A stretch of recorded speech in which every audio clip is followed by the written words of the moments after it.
Quiero invitaros a que me acompañéis al libro de Deuteronomio capítulo 5. Deuteronomio capítulo 5. Y vamos a leer los primeros 21 versículos.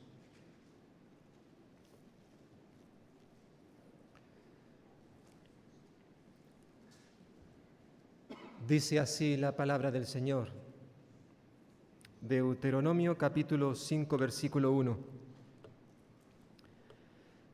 Llamó Moisés a todo Israel y le dijo: Oye, Israel, los estatutos y decretos que yo pronuncio hoy en vuestros oídos, y aprendedlos y guardadlos, para ponerlos por obra. Jehová, nuestro Dios, hizo un pacto con nosotros en Horeb. No con nuestros padres hizo Jehová este pacto, sino con nosotros, todos los que estamos aquí hoy vivos. Cara a cara habló Jehová con nosotros en el monte, de en medio del fuego. Yo estaba entonces entre Jehová y vosotros, para comunicaros las palabras de Jehová, porque vosotros tuvisteis temor del fuego y no subisteis al monte. Él dijo: Yo soy Jehová, tu Dios, que te saqué de la tierra de Egipto, de casa de servidumbre. No tendrás dioses ajenos delante de mí. No harás para ti escultura ni imagen alguna de cosa que está arriba en los cielos, ni abajo en la tierra, ni en las aguas debajo de la tierra.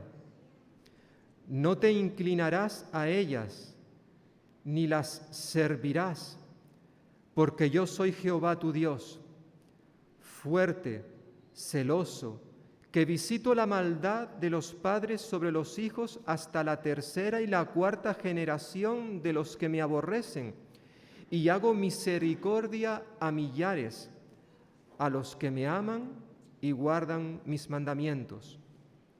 No tomarás el nombre de Jehová tu Dios en vano, porque Jehová no considerará inocente al que tome su nombre en vano. Guardarás el sábado para santificarlo, como Jehová tu Dios te ha mandado. 6 días trabajarás y harás toda tu obra, pero al séptimo día es de reposo para Jehová tu Dios. Ninguna obra harás tú, ni tu hijo, ni tu hija, ni tu siervo, ni tu sierva, ni tu buey, ni tu asno, ni ningún animal tuyo, ni el extranjero que está dentro de tus puertas, para que tu siervo y tu sierva puedan descansar como tú. Acuérdate que fuiste siervo en tierra de Egipto, y que Jehová tu Dios te sacó de allá con mano fuerte y brazo extendido, por lo cual Jehová tu Dios te ha mandado que guardes el sábado. Honra a tu padre y a tu madre, como Jehová tu Dios te ha mandado, para que sean prolongados tus días y para que te vaya bien sobre la tierra que Jehová tu Dios te da. No matarás, no cometerás adulterio, no hurtarás, no dirás falso testimonio contra tu prójimo, no codiciarás la mujer de tu prójimo, ni desearás la casa de tu prójimo, ni su tierra, ni su siervo, ni su sierva, ni su buey, ni su asno, ni cosa alguna de tu prójimo. Como bien sabéis, los que habéis estado siguiendo esta serie de predicaciones, de estudios basados en el libro de Deuteronomio, que llevamos ya unas semanas estudiándolo. Ya hemos visto los primeros 4 capítulos de este libro Y decíamos al principio, y lo hemos repetido en más de una ocasión, que básicamente este libro de Deuteronomio se compone de una serie de sermones, discursos que dio Moisés justo antes de morir. Él no podía entrar en la tierra prometida debido a su pecado, pero sí lo iban a hacer los israelitas, el pueblo de Dios, aquellos que sí sobrevivieron a aquellos 40 años que estuvieron dando vueltas en el desierto, los que eran mayores de 20 años, como bien hemos estado señalando.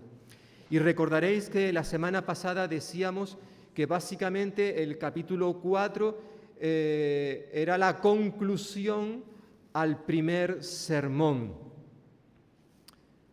No leímos y no vimos los últimos versículos del capítulo 4. Solo vimos del versículo 1 al versículo 40, ¿de acuerdo? Porque los versículos 41 al 43, si me acompañáis, miráis en vuestras Biblias, incluso está bien dividido, versículos 41 al 43, en cierta forma esos versículos sirven como una especie de transición al segundo discurso de Moisés. En estos versículos básicamente lo que se nos narra son las ciudades que Dios destinó para que sirvieran como refugio, como protección para aquellos israelitas que de manera involuntaria le quitaran la vida a otro israelita, para protegerlos de un familiar que quisiera matarles, para vengarse de la muerte de ese ser querido, pues habían unas ciudades de refugio en este lado del Jordán, donde se habían quedado aquellas 2 tribus y media. Bueno, Dios destinó unas ciudades para proteger a ese israelita homicida involuntario, ¿verdad?, para que estuvieran protegidos. Luego habrían otras ciudades una vez que cruzaran el Jordán. Entonces, básicamente lo que tenemos ahí en esos versículos es esto, las ciudades de refugio. Y luego tenemos los versículos 44 al 49 del capítulo 4, donde básicamente nos sirven como una introducción al segundo sermón, segundo discurso de Moisés en este libro, donde básicamente lo que encontramos aquí es, el propósito de estos versículos es el de precisar el tiempo y el lugar donde fueron dichas estas palabras. O dicho de otra forma, estos versículos tienen el objeto, el propósito de recordarnos el contexto histórico de este discurso, que es el mismo que el del primer discurso, ¿vale? Simplemente es una repetición. Por eso no nos vamos a parar en dar los detalles, porque ya realmente lo hemos visto. Por tanto, en esta mañana comenzaremos a analizar lo que se conoce como el gran discurso de Moisés, que comienza en el capítulo 5, capítulo 4, versículo 44, y terminará en el capítulo 26, ¿vale? Es, por así decirlo, el corazón del libro de Deuteronomio. Dedica un gran espacio Moisés para relatar este discurso, que podríamos dividirlo también en 2 partes, del capítulo 5 al 11 y luego del capítulo 12 al 26. Esta mañana vamos a ver algunos versículos del capítulo 5, como ya hemos leído, aunque no lo vamos a analizar todo. En cierta forma, del capítulo 5 al capítulo 11 tenemos la repetición, la exposición y la aplicación de los 10 mandamientos. La repetición porque recordaremos que ya Moisés lo había dado en el libro de Éxodo, justo a los pies del monte Sinaí, y ahora, 40 años más tarde, vuelve a repetir esa ley, aunque hay algunos cambios en 2 de los mandamientos, pero básicamente es lo mismo, ¿de acuerdo? Pero luego, una vez que presenta, repite nuevamente los 10 mandamientos, luego los explica, lo va a hacer hasta el capítulo 11, y también los aplica a la vida del pueblo. Y esto es muy importante, y sobre todo lo tenemos que tener en cuenta de manera especial a aquellos que nos dedicamos a exponer la palabra de Dios. Pastores o hermanos y hermanas que tienen la responsabilidad de subirse al púlpito, ya sea delante de toda la congregación, ya sea que lo hagan entre los jóvenes, ya sea que lo hagan entre los niños o entre las mujeres o en cualquier otro contexto. Cuando tenemos la responsabilidad de compartir la palabra, es muy importante que no solamente podamos coger un texto bíblico, podamos desarrollarlo, explicarlo, exponerlo, sino además aplicarlo. Es decir, bueno, esto es lo que dice la Biblia, sucedió hace 1500 años, muy bien, pero ahora ese texto, ¿qué es lo que me dice a mí en el siglo XXI? Mañana es lunes, yo me voy a trabajar y lo que fue predicado, ¿cómo lo puedo aplicar a mi contexto? De eso se trata la aplicación, ¿verdad? Pues en cierta forma es esto lo que va a hacer Moisés una vez que vuelve a repetir los 10 mandamientos, o como dice literalmente en el hebreo, las 10 palabras, 10 palabras, que luego en griego sería lo que conocemos como el decálogo. Algunas veces utilizamos ese término, el decálogo. ¿Qué es el decálogo? Bueno, las 10 palabras, que a veces decimos los 10 mandamientos.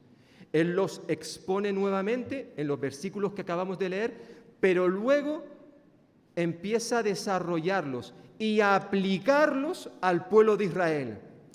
Evidentemente, esos 10 mandamientos, como nosotros estuvimos analizándolos hace aproximadamente unos 5 años atrás como iglesia, estuvimos estudiándolos uno por uno, dedicamos un domingo para analizar cada mandamiento, ¿verdad? 10 domingos. En esta mañana no vamos a hacer eso, pero sí quisiera durante los próximos domingos al menos volver a recordar algunas cosas. Hoy, por ejemplo, vamos a dedicar la mañana a recordar los primeros 3 mandamientos. Los primeros 3, ¿vale? Aunque los hemos leído los 10, vamos a ver los primeros 3 mandamientos. Pero es interesante e importante que recordemos que antes que Moisés introdujera las 10 palabras, los 10 mandamientos, la base fundamental de la ley de Dios, él primero hace una breve reseña histórica de lo que había sucedido en los últimos 40 años atrás. Es lo que vemos en los primeros 5 versículos del capítulo 5 que hemos leído. En los primeros 5 versículos, él vuelve a hacer una reseña histórica. Nuevamente le pide al pueblo de Israel que presten mucha atención, que estén dispuestos a aprender, a guardar, a poner por obra, dicho de otra manera, a obedecer lo que Dios les está pidiendo. Que eso es lo que significa la palabra oye. Lo decíamos la semana pasada porque apareció en nuestro texto y vuelve a aparecer en el versículo 1 de este capítulo. Y la volveremos a ver porque esa palabra oye, lo que se conoce como la Shema, que aparece muchas veces, aunque decíamos la semana pasada también que quizás la más conocida es la del capítulo 6. Oye Israel, Jehová nuestro Dios, Jehová uno es. Aquí nuevamente, versículo 1, el Señor dice, oye, Presta atención, pero con el propósito de obedecer, de hacer lo que se te está pidiendo. De eso se trata. Que por cierto, si habéis escuchado la oración que hace un ratito ha hecho Rubén, eso es lo que se estaba pidiendo en la oración.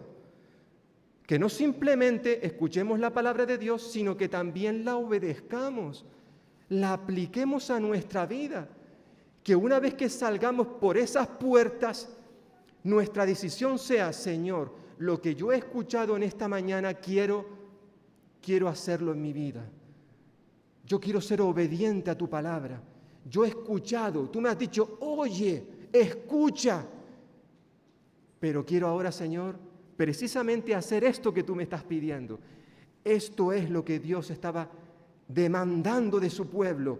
Oye, además les recuerda que este pacto que Dios hizo con ellos, fijaos versículos 2 y 3, no fue un pacto el que ocurrió hace 40 años atrás, no fue un pacto que yo hice con vuestros padres, no, Señor, que dice, este pacto lo hice con vosotros, es decir, con nosotros, todos los que estamos aquí hoy vivos. Qué extraño, ¿verdad? Aparentemente uno diría, no, si el pacto lo hizo con sus padres, los antepasados, porque los que están hoy vivos aquí, escuchando, muchos eran niños. Algunos ni habían nacido, otros eran niños, otros adolescentes. Pero no, el pacto no lo hice con vuestros padres, lo hice con vosotros, los que estáis vivos. Es decir, aunque los que habían tenido aquel encuentro con Dios en el monte no estaban presentes, porque todos habían muerto en el desierto, todos estaban muertos, excepto Josué, Caleb y Moisés, que estaba ya a puntito de dejar este mundo. Lo cierto es que en este pasaje se nos está recordando que a cada nueva generación le correspondía ser partícipe de los hechos ocurridos aquel día cuando Dios se dirigió al pueblo de Israel. Aquellas palabras del Señor, aquellas 10 palabras, no solamente fueron para los padres, sino para los que estaban allí escuchando en este momento, pero también para las generaciones que vendrían después. Y dicho sea de paso, no solamente para las generaciones del pueblo judío, también son para nosotros. Las 10 palabras, los 10 mandamientos, hermanos y hermanas, son para ti, para mí, para la iglesia en el día de hoy. Los 10 mandamientos siguen estando vigentes. No han perdido su vigencia. No están caducados. Sigue siendo la palabra de Dios para el pueblo de Dios en el día de hoy. Y una vez que Moisés hace esa reseña, les lleva al pasado para que recuerden de dónde han salido. Es interesante cómo en el versículo 6, en cierta forma sirve como una introducción a los 10 mandamientos. En cierta forma se les está recordando que estas 10 palabras no eran palabras de Moisés, sino que estas palabras procedían de Dios. Fue Dios el que se presentó ante ellos en el monte Horeb como el dador de la ley. Por eso dice versículo 6, yo soy Jehová tu Dios, que te saqué de la tierra de Egipto, de la casa de esclavitud. Es decir, el Señor, antes de entregarles los 10 mandamientos, les recuerda de qué país les había sacado, de qué situación, de la condición en la cual ellos se encontraban. Egipto fue una nación extremadamente idólatra y durante muchos años Israel había estado viviendo en medio de los egipcios y evidentemente habían estado observando, aprendiendo y hasta cierto punto en algunos momentos practicando algunas de las formas de adoración que tenían los egipcios. Fueron muchos años en aquel país donde habían prácticas idolátricas que el Señor rechazaba. Es por eso que el Señor vio necesario comenzar estas 10 palabras diciendo en primer lugar, no tendrás dioses ajenos delante de mí. O para hacerlo más literal, junto a mí, aparte de mí. O dicho de otra manera, Dios demanda lealtad exclusiva. Este será nuestro primer mandamiento que vamos a ver hoy. En segundo lugar, el segundo mandamiento, veremos cómo Dios demanda una adoración sin mediación.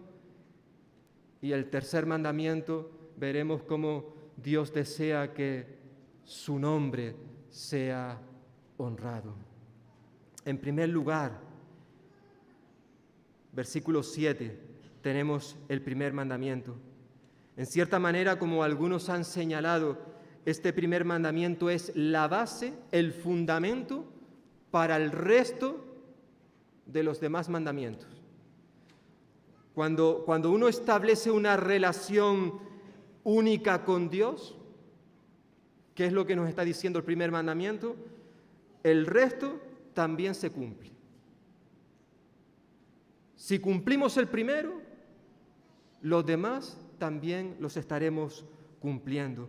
Por eso dice el Señor, no tendrás dioses ajenos delante de mí.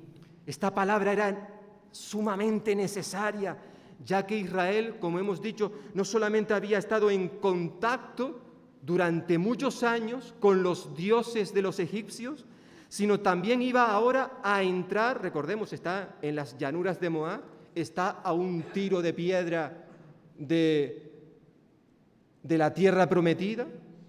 Moisés no va a poder entrar, él la verá de lejos, pero están a punto de entrar en una tierra donde sus moradores, los cananitas, adoraban a una multitud de dioses. Y es posible que los israelitas se vieran tentados a adorar a esos dioses. Y Dios, el Señor, no iba a permitir para nada, de ninguna manera, iba a permitir otra lealtad religiosa. No lo iba a permitir. El pacto que Dios había hecho con su pueblo, ese pacto era muy parecido en cierta forma a un pacto matrimonial.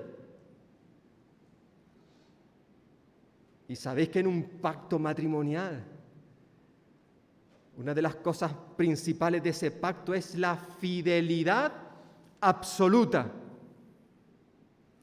Cuando un hombre y una mujer se unen en santo matrimonio, se comprometen a que en esa relación no haya una tercera persona. Hacen un pacto de fidelidad absoluta. No se admite a nadie más. Dios está recordándole a su pueblo que ir tras otros dioses es un quebrantamiento del pacto matrimonial. Hoy vivimos en un mundo, en una sociedad global, que evidentemente también afecta a la nuestra, a la sociedad española, que se denomina pluralista. Vivimos en un mundo plural, se suele decir, es decir, una sociedad en la cual existe, entre otras cosas, muchas religiones. Y se suele decir también que debido a esto, a que existen muchas religiones, Nadie puede pretender tener la exclusividad de la verdad. Que en cierta forma todas estas religiones tienen una parte de la verdad. Eso es lo que nuestro mundo, nuestra sociedad dice. Pero la Biblia, y concretamente en el primer mandamiento, se nos dice que Dios demanda lealtad exclusiva. ¿Por qué? Porque Dios es el único Dios, es el único Dios. Por eso comienzan los 10 mandamientos. No tendrás dioses ajenos delante de mí. No solamente nos está diciendo que no debemos adorar a otros dioses, sino que también se nos está diciendo que no hay otros dioses a los cuales adorar. Esa es la realidad. Hoy vivimos en un mundo donde hay una gran cantidad de religiones. Y hermanos y hermanas, en cierta forma esto nos recuerda la necesidad que tiene el ser humano de relacionarse o de buscar a Dios, de buscar paz. Y por eso la invención de tantas religiones. Pero esas religiones, entre otras cosas, nos recuerdan el fracaso total del ser humano por buscar la paz fuera de Dios.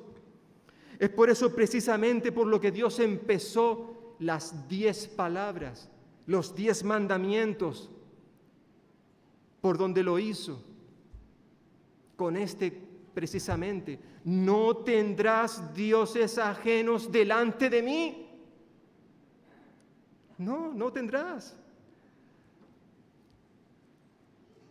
El Señor Jesús, cuando estuvo aquí en la tierra, en esas palabras maravillosas que encontramos en el Nuevo Testamento, en el Evangelio de Juan, Él de manera clara y rotunda dijo que la única manera de llegar al Padre, a Dios, era a través de Él.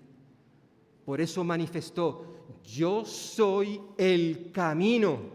No dijo yo soy un camino entre los muchos que hay, yo soy otra alternativa. No. Él dijo: yo soy el camino, la verdad y la vida. Y nadie, absolutamente nadie, viene al Padre sino por mí. Y una vez que Él murió, resucitó y ascendió al cielo, sus discípulos se dedicaron precisamente a proclamar esta verdad, diciendo que en ningún otro había salvación, porque no había ni hay actualmente ningún otro nombre en el cual podamos ser salvos, solo en Jesús, solo en Jesús. Y en palabras del apóstol Pablo, él dirá que solo hay un Dios y un solo mediador entre Dios y los hombres, y ese es Jesucristo hecho hombre.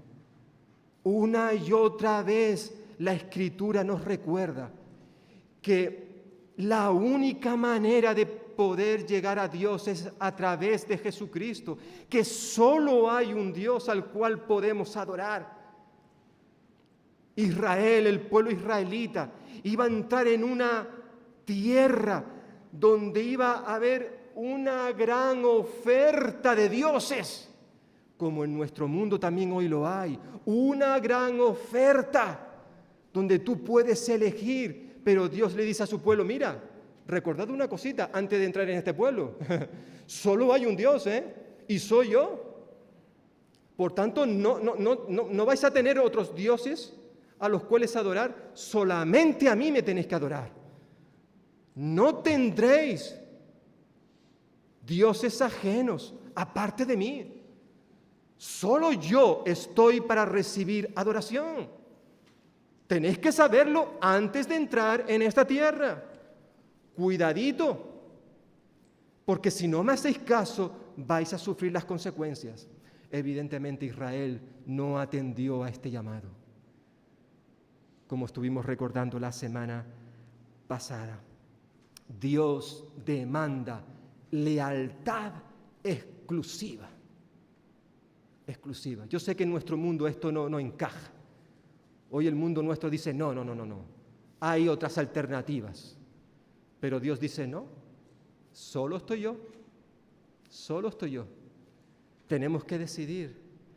Por eso, para proteger este mandamiento precisamente, Dios da un segundo mandamiento. Versículos 8 al 10. Dice, no harás para ti escultura ni imagen alguna de cosa que está arriba en los cielos, ni abajo en la tierra, ni en las aguas debajo de la tierra. No te inclinarás a ellas ni las servirás, porque yo soy Jehová, tu Dios, fuerte, celoso, que visito la maldad de los padres sobre los hijos hasta la tercera y la cuarta generación de los que me aborrecen, y hago misericordia a millares, a los que me aman y guardan mis mandamientos. En este segundo mandamiento, el Señor recuerda que la adoración que debemos darle a Él tiene que ser una adoración sin mediación, sin representación.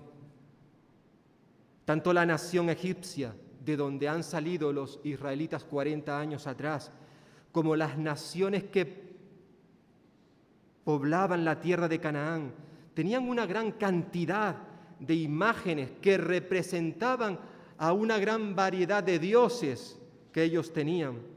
Estas naciones necesitaban tener una imagen delante de ellos, verla con sus propios ojos para creer en sus dioses y para poder adorarles. Pero esto era algo que Dios rechazaba completamente.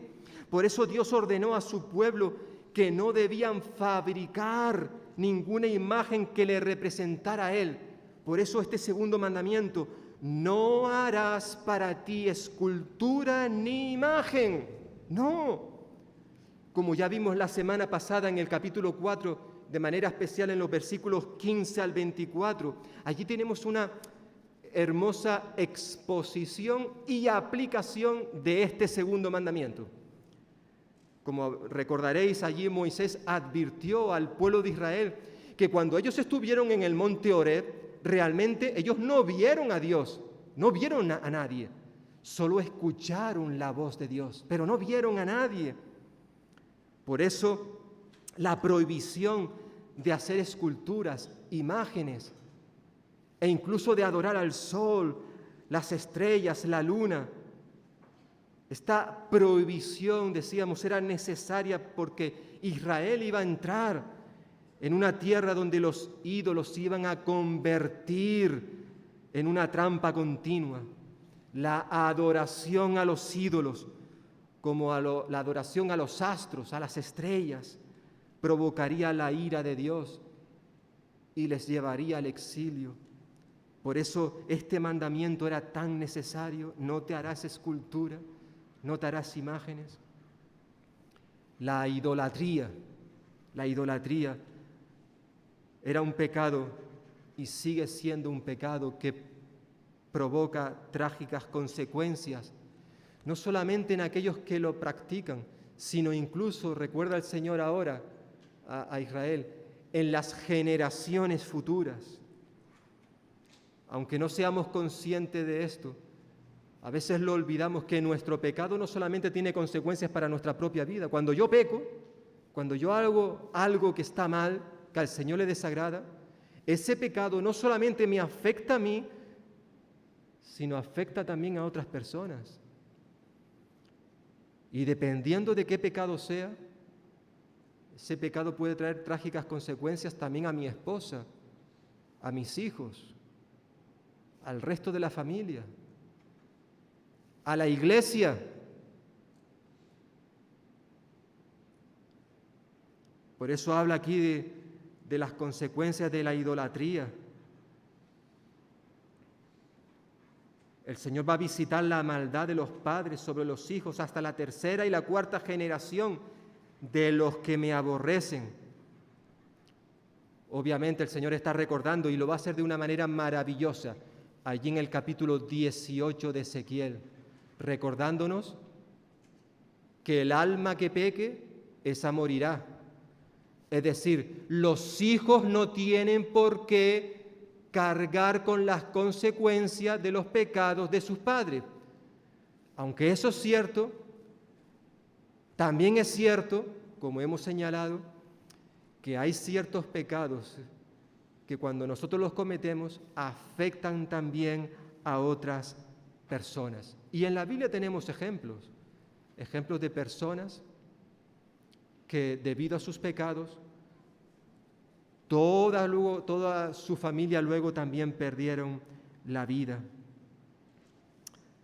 Aún con todo esto, Dios nos recuerda que su amor por cualquier generación es sobreabundante. Para los que me aman, dice el texto, y guardan sus mandamientos. Si nosotros renunciamos a nuestros pecados, si nosotros nos arrepentimos de nuestros pecados, Dios mostrará su misericordia. Versículo 10, y hago misericordia a millares, a los que me aman y guardan mis mandamientos. Lo decíamos también la semana pasada. Dios está siempre pronto a perdonar. Y por muy grande que haya sido nuestro pecado, por muy grave, recordando que nuestros pecados siempre son graves. Aunque nosotros muchas veces ponemos medidas a nuestros pecados. Este pecado no es tan grave en comparación a... Pero lo cierto es que el pecado siempre es grave, siempre. Pero independientemente de cuál haya sido nuestro pecado, cuando los confesamos, cuando nos arrepentimos de ellos, Dios siempre, siempre nos perdona. Y no solamente nos perdona, sino nos restaura, derrama sobre nosotros su misericordia. En cierta forma, la idea esencial de este segundo mandamiento es que el Señor tiene que ser adorado sin la ayuda o la mediación de cosas visuales, ¿verdad? Ahora bien, este mandamiento va mucho más allá, hermanos y hermanas y amigos, de la prohibición de imágenes físicas. Como en otras ocasiones hemos recordado, es importante que lo volvamos a hacer en esta mañana y que digamos que un ídolo, porque muchas veces pensamos en los ídolos como simplemente imágenes que podamos tener en un lugar concreto. No, un ídolo es cualquier cosa que tú y yo podamos tomar, coger y poner en el lugar que le corresponde a Dios. Cualquier cosa que se convierta en el centro, en la meta de nuestras vidas. Cualquier cosa que absorba todas nuestras energías, nuestro tiempo. Cualquier cosa que se convierta en una prioridad de nuestra vida, dejando a Dios a un lado. Es interesante como el apóstol Pablo en muchas de sus cartas a veces presenta listas de pecados que no eran otra cosa sino una manera de tener ídolos. Como él bien lo menciona, ¿verdad? Que no es otra cosa que idolatría. Él habla de las pasiones desordenadas, de los malos deseos, de las impurezas, de la fornicación, de la avaricia, del amor al dinero, de las posesiones materiales. Y él en muchas de sus cartas menciona estas cosas como una manera de tener ídolos. No estamos hablando de figuritas, de imágenes. Estos son algunos de los ídolos que hoy claramente se hacen visibles en nuestra sociedad y que tristemente muchas veces los cristianos, los creyentes, también tenemos en nuestras vidas. Los cristianos también muchas veces hacemos del dinero, de las posesiones materiales, un ídolo. Ocupan gran parte de nuestras energías, de nuestra mente, de nuestro propósito en la vida. A veces nos olvidamos que a este mundo hemos llegado desnudos y nos vamos a ir desnudos. Los cristianos creemos, algunos, que nos vamos a llevar las cosas que hemos acumulado en este mundo. Y hermanos y hermanas, pues no va a ser así. No nos vamos a llevar nada. Por eso el Señor Jesús nos dijo que donde realmente nos teníamos que hacer tesoros era en el cielo. Pero tristemente a veces hay otras cosas que priorizan nuestras vidas, desplazando al Señor. Y esas cosas en cierta forma se convierten en ídolos. Y el Señor rechaza completamente esto. No te harás para ti escultura ni imagen. Y en tercer y último lugar para esta mañana, el tercer mandamiento nos lleva a la importancia de honrar el nombre de Dios. Este tercer mandamiento tiene que ver con nuestra manera de hablar de Dios, con el uso, o más bien con el abuso que hacemos muchas veces del nombre de nuestro Señor. Es interesante recordar la importancia que en la Biblia se le da a los nombres. Incluso tanta importancia que a veces Dios, aunque a ciertos personajes se le había dado en un primer lugar un nombre, luego el Señor le cambiaba el nombre a esas personas por otro diferente. En cierta forma, el nombre de una persona resumía el carácter de esa persona. Pero más importante que los nombres que una persona pueda recibir es el nombre que Dios recibe para que le podamos conocer. Y en la Biblia aparecen más de 700 nombres que hacen referencia a Dios. Lo cierto es que sea cual sea el nombre que usemos para referirnos a Él, debemos hacer un uso adecuado del Señor, de su nombre. Por eso dice este tercer mandamiento: no tomarás el nombre de Jehová, tu Dios, en vano.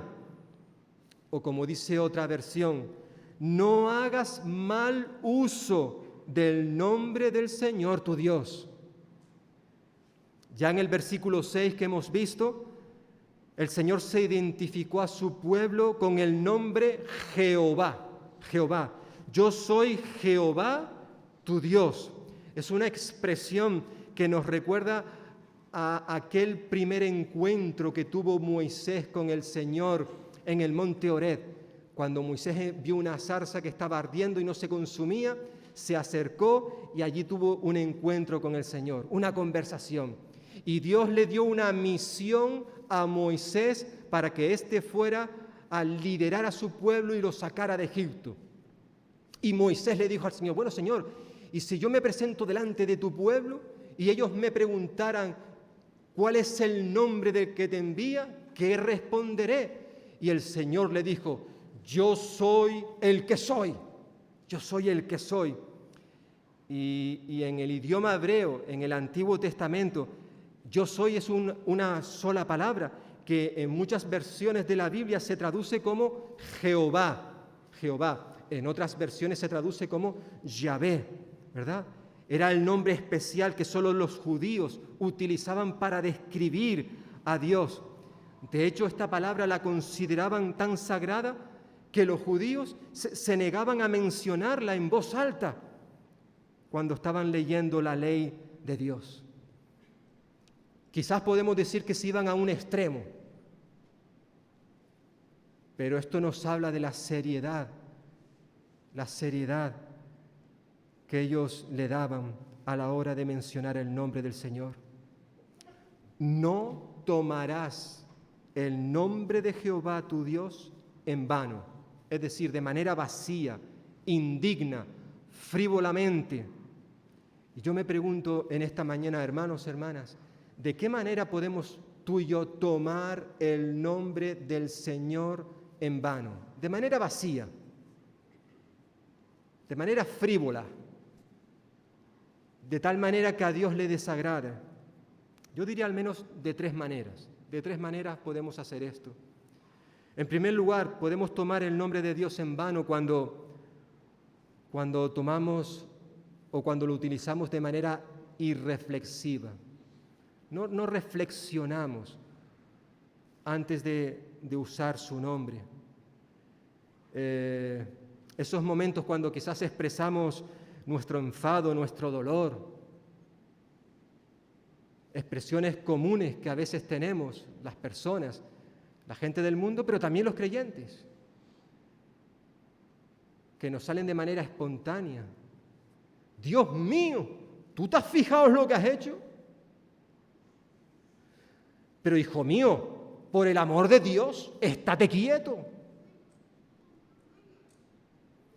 O por los clavos de Cristo. Y a veces utilizamos también los cristianos expresiones donde si nos paramos un momento a pensar lo que estamos diciendo, nos daremos cuenta de que estamos usando el nombre del Señor de manera frívola, vacía, indigna. Estamos atentando contra el tercer mandamiento. Tomamos el nombre del Señor en vano también cuando con nuestros labios decimos ser cristianos, pero luego con nuestra vida estamos diciendo otra cosa. Tenemos el cartel aquí de que soy cristiano, pero la gente cuando luego nos observa, llegan a la conclusión de que realmente no vale la pena ir a la iglesia evangélica, porque han visto tal comportamiento en ciertos cristianos que dicen, si eso es un cristiano, yo no quiero ir a la iglesia. Y yo me pregunto, ¿cuánta gente realmente habrá en este mundo? Quizás en este pueblo, en Valdepeñas, que han decidido no ir a la iglesia evangélica porque han visto en algunos llamados cristianos un comportamiento tan vergonzoso que dicen, yo paso.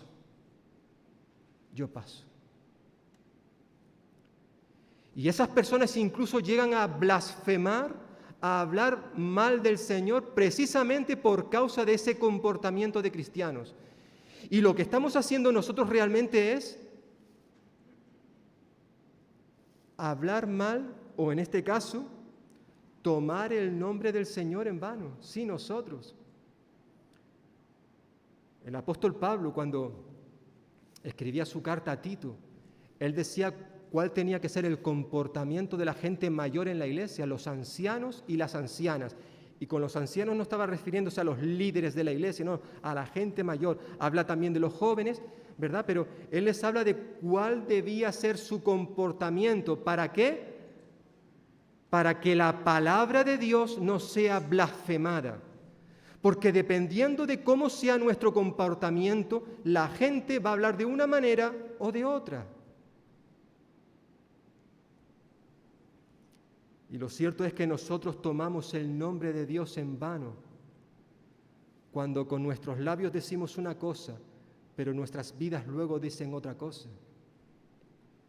Y un tercer ejemplo, tomamos el nombre del Señor en vano cuando nuestros labios y nuestro corazón no van al unísono, sobre todo cuando nos reunimos como iglesia, y de manera especial en lo que cantamos y cuando oramos.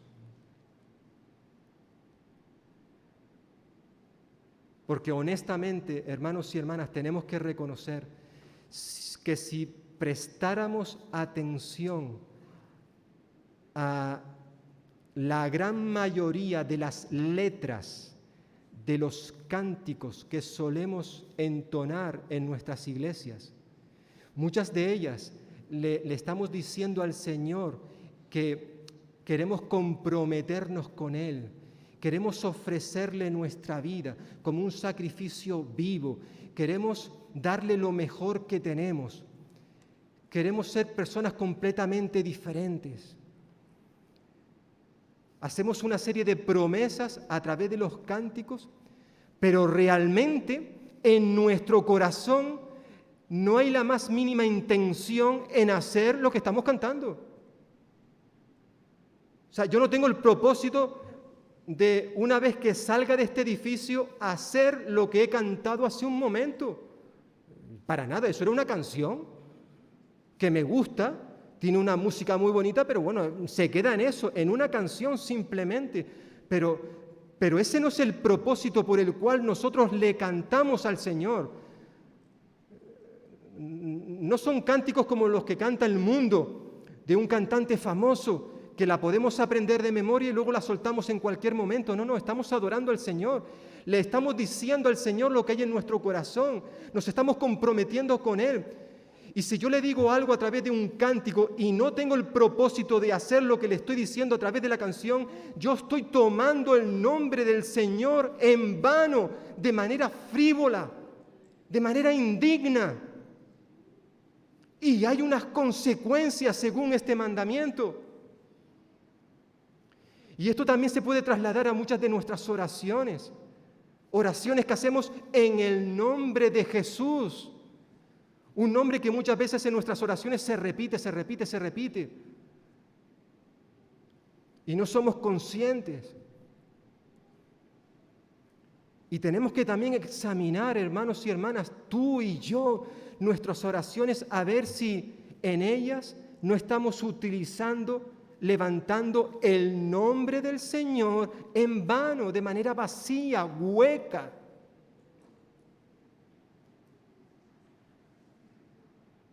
Aparentamos estar adorando, pero en realidad nuestro corazón no tiene la más mínima intención de cumplir lo que le estamos diciendo al Señor. No tomarás el nombre de Jehová tu Dios en vano. Dios prohíbe el mal uso que podamos hacer de su nombre.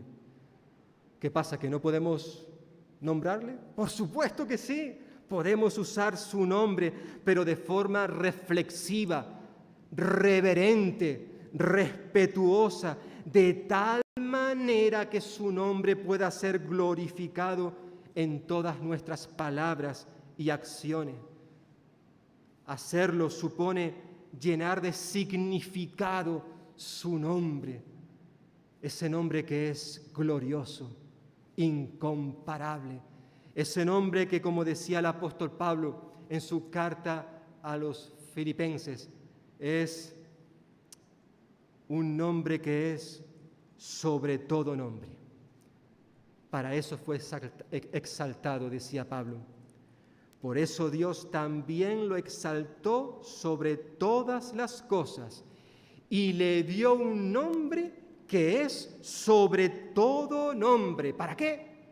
Para que en el nombre de Jesús se doble toda rodilla de los que están en los cielos, en la tierra y debajo de la tierra, y toda lengua confiese que Jesucristo es el Señor. ¿Para qué? Para gloria de Dios Padre. Un día, hermanos y hermanas, todos, absolutamente todos los seres humanos que han habido a lo largo de la historia de la humanidad, todos, un día se tendrán que arrodillar, doblar sus rodillas ante Jesús, el que lleva el nombre que es sobre todo nombre. Qué dulce, ¿verdad? El nombre de nuestro Señor Jesús. Podemos dirigirnos a Él, podemos hablarle, podemos llamarle en cualquier momento con su nombre y, permitidme la expresión, y sus apellidos. No pasa nada, pero siempre que lo hagamos con reverencia, reflexionando, meditando en quién es Él y lo que significa dirigirnos a Él. Pues que el Señor bendiga su palabra en esta mañana y que nos lleve a la reflexión y también a la aplicación de esta a nuestras vidas. Muy bien, vamos a darle paso ahora a Rubén para que él nos